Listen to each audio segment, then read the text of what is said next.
Esto es muy peligroso. ¿Para qué te metes en esta chingadera? Si teneme que estar cuidando de que me vayan a caer a balazos.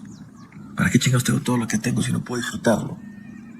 Tú manténme a raya los avendaños.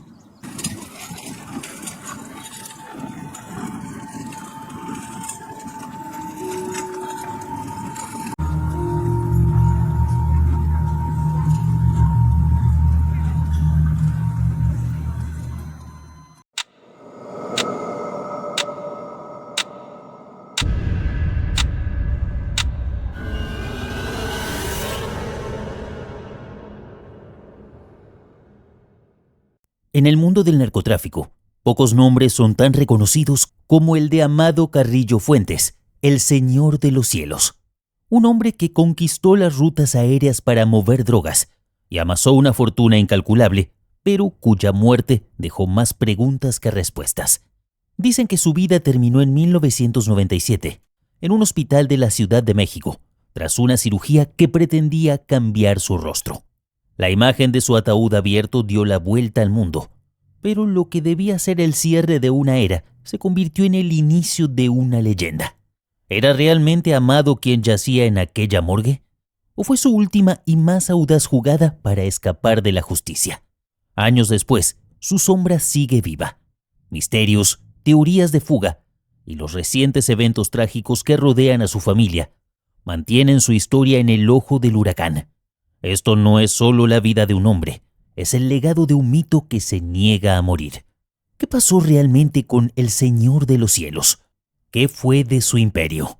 Prepárate para explorar la verdad detrás de su enigmático final, o tal vez su nuevo comienzo. Durante la década de 1990, Amado Carrillo Fuentes era uno de los narcotraficantes más poderosos de México. A diferencia de su colega y socio, el narcotraficante colombiano Pablo Escobar Gaviria, que no vacilaba en mostrarse porque la fama le gustaba tanto como el dinero y el poder. El mexicano, aún siendo jefe del poderoso Cártel de Juárez, era discreto, prudente y escurridizo, al punto que eran pocos quienes conocían su rostro. Pero entre ellos dos habían armado la ruta de la droga más importante del continente. Las tareas entre ellos estaban bien divididas. Escobar producía la cocaína en Colombia y Carrillo la compraba y distribuía en toda América del Norte. Para ello usaba una flota de Boeing 727 con capacidad para transportar hasta 6 toneladas, que aterrizaban casi impunemente en decenas de aeropuertos con la complicidad de autoridades sobornadas. Muchos testigos contaron que era dueño de restaurantes, mansiones y joyas, amante de los excesos, las mujeres y el alcohol. Además, se reunía a diario con funcionarios públicos y se sentía tan protegido que se paseaba en las camionetas de la entonces Procuraduría General de la República.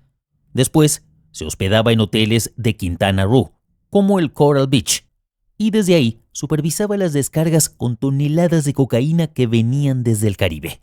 Era casi intocable, por el precio correcto, claro. Según la DEA, en aquella época el cártel ganaba entre 200 y 300 millones de dólares por semana, y el 1% de ese dinero era utilizado para sobornos.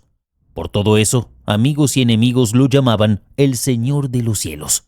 Así fue como su reinado se mantuvo durante años, aunque también cayó en el ojo de la tormenta.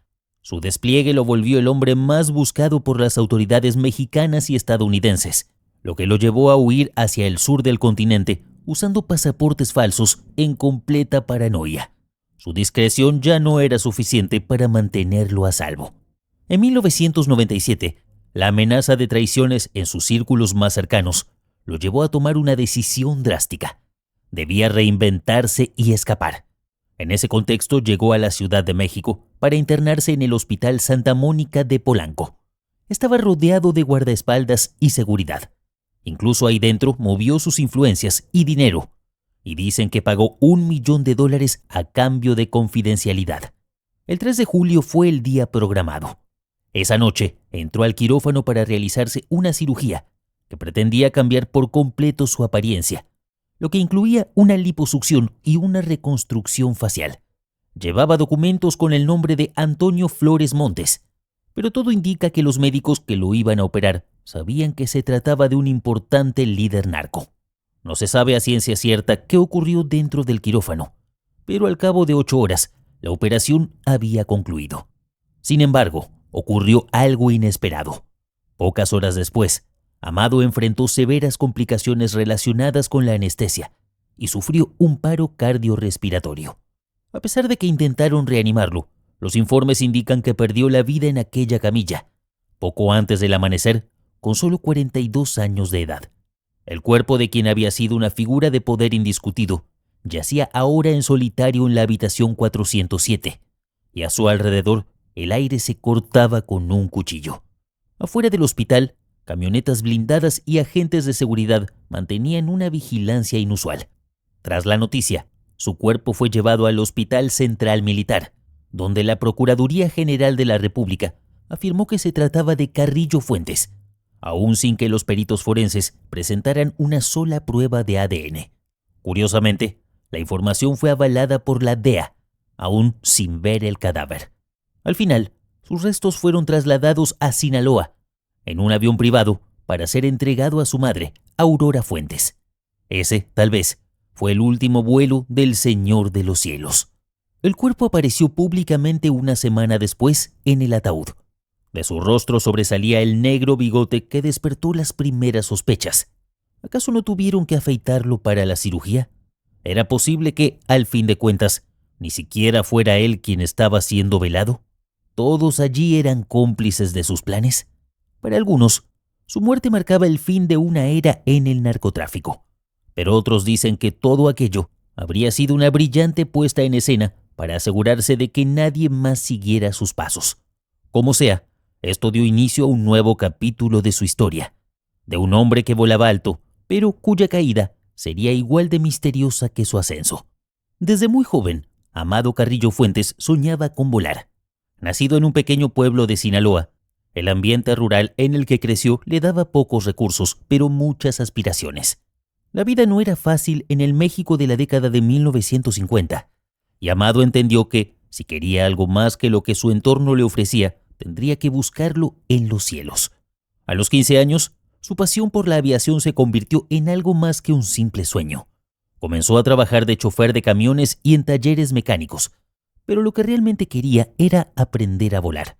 No pasó mucho hasta que consiguió el dinero necesario para costear algunas clases. Sin embargo, no era el único interés de Amado. La vida de campo, las limitaciones del pueblo y las historias de grandes riquezas en las ciudades lo llevaron a mirar más allá. Y mientras él practicaba su vuelo, las grandes mafias del narcotráfico comenzaban a extender sus tentáculos por toda la región. Esa era su oportunidad. Pero su entrada en el crimen organizado no fue suerte. Gracias a su tío, Ernesto Don Neto Fonseca Carrillo, ya una figura clave en el cártel de Guadalajara, Amado empezó a trabajar en los cultivos de marihuana o trasladando drogas con el método de mula. Hacía todo lo que su tío le encomendaba sin cuestionar. Al poco tiempo, su ambición lo llevó más alto. Don Neto decidió enviarlo a la frontera de Estados Unidos, en Chihuahua, y entonces conoció a Pablo Acosta Villarreal, curiosamente conocido como el Zorro de Ojinaga. Él era el encargado de aquellas rutas fronterizas y durante 10 años le enseñó a Carrillo todo lo que necesitaba saber para ampliar sus redes, las cuales lo conducirían más tarde a controlar el cártel de Juárez. Fue así como durante los años 80, después de que cayera detenido Don Neto y aprovechando el vacío de poder, Amado fue llegando a las altas esferas del crimen. Solo le quedaban 2 obstáculos: Acosta y su jefe, Rafael Aguilar Guajardo, fundador del cártel de Juárez. El primero fue eliminado en 1987, cuando delató a Acosta y pagó $1 millón para que le quiten la vida en vez de detenerlo en un enfrentamiento armado. Luego fue por Aguilar, en 1997, ordenando su ejecución en un muelle de Cancún. Después de eso, el cártel era suyo. Desde ese momento, convirtió a su organización en una de las más poderosas y con más influencia de todo México, que se diferenciaba del resto por una estrecha relación con los cárteles colombianos. Al principio aliado con Pablo Escobar y el cártel de Medellín, transportaba grandes cantidades de cocaína usando una flota propia de aviones que él mismo piloteaba. Pero en su ambición, incluso se animó a traicionar al patrón. En la época en que el colombiano se encontraba detenido en la catedral, Amado, con la ayuda del cártel de Cali, robó 12 toneladas de cocaína, generando una fuerte tensión, pero también asentándose como una suerte de poder supremo dentro del narcotráfico. Pero no todos estaban de acuerdo con su liderazgo. En 1993, mientras cenaba con su familia en un restaurante de Ciudad de México llamado Ochoa Valley High, fue atacado en un intento de asesinato orquestado por los hermanos Arellano Félix, aliados del cártel de Tijuana. El tiroteo no tuvo éxito, y Amado logró escapar ileso gracias a la intervención de su guardaespaldas. Pero quedó claro que su poder ya estaba siendo cuestionado por sus enemigos.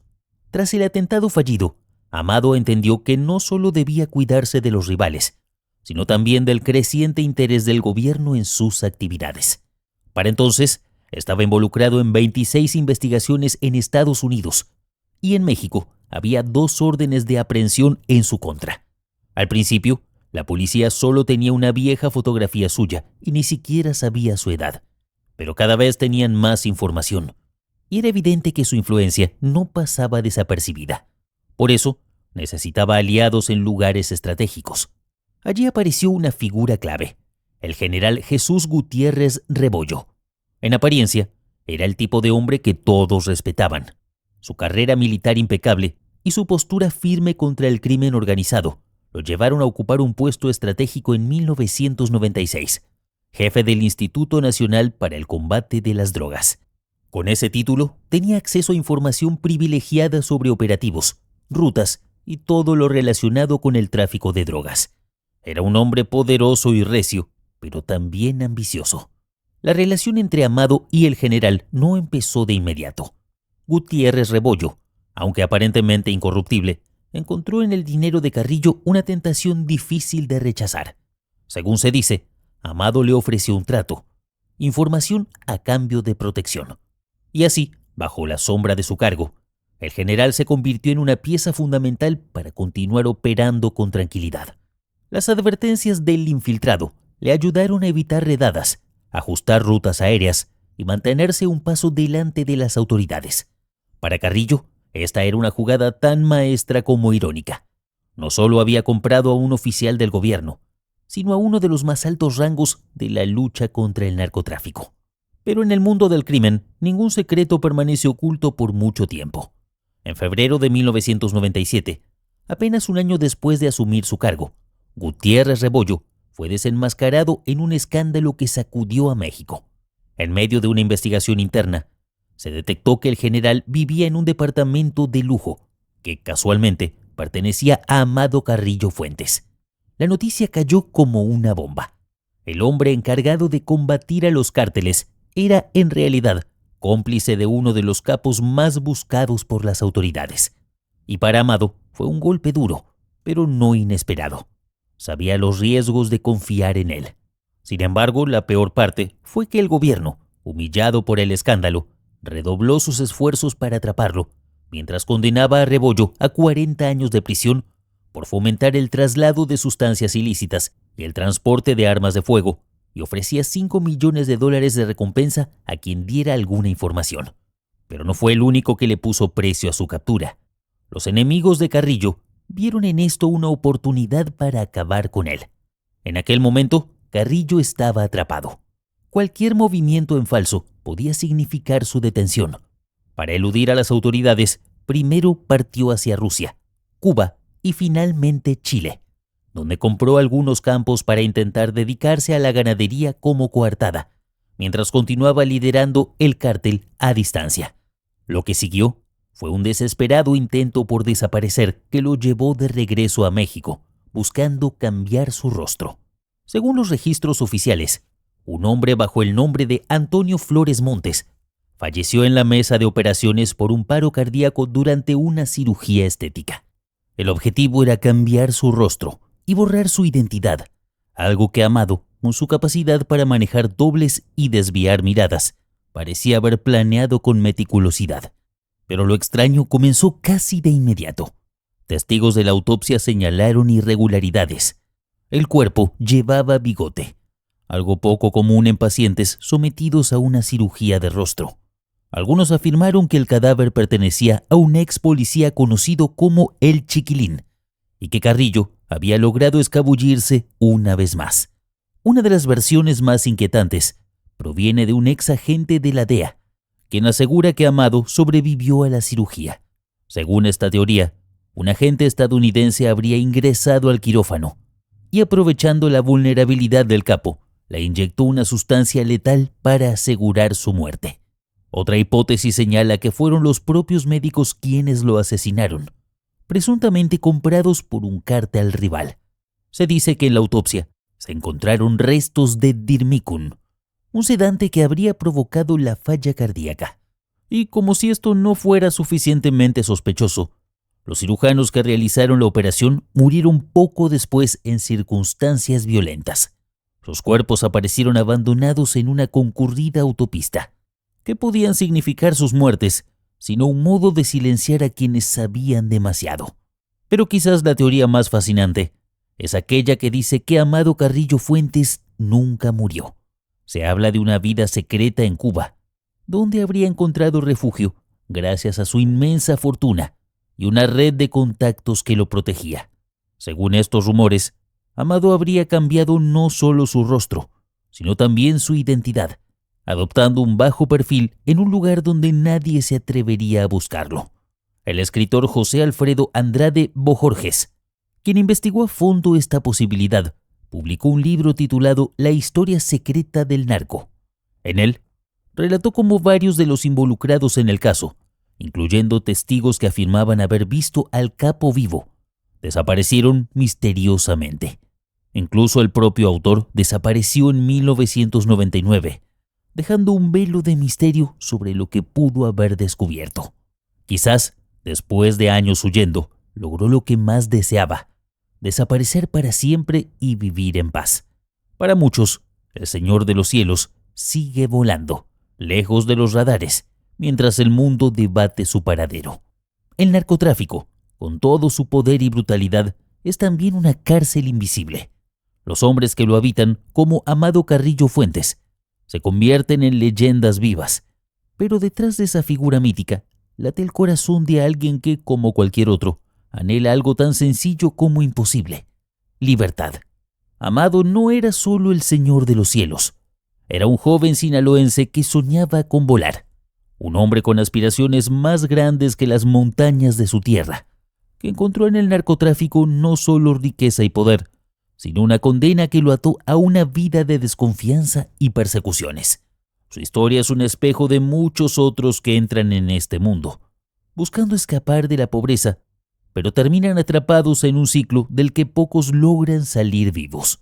El precio de sus sueños fue alto: enemigos, traiciones y una vida en la que mirar por encima del hombro se volvió una causa diaria. El mito del capo que dominaba los cielos oculta al hombre que, probablemente, añoraba algo que nunca tuvo: paz. Quizá por eso en sus últimos días se atrevió a soñar con desaparecer, con borrar su nombre de la historia y simplemente ser olvidado. Pero al final, por la muerte o por la huida, acabó perdiendo el imperio que había construido. Porque quienes dominan los cielos también saben que tarde o temprano todos caen.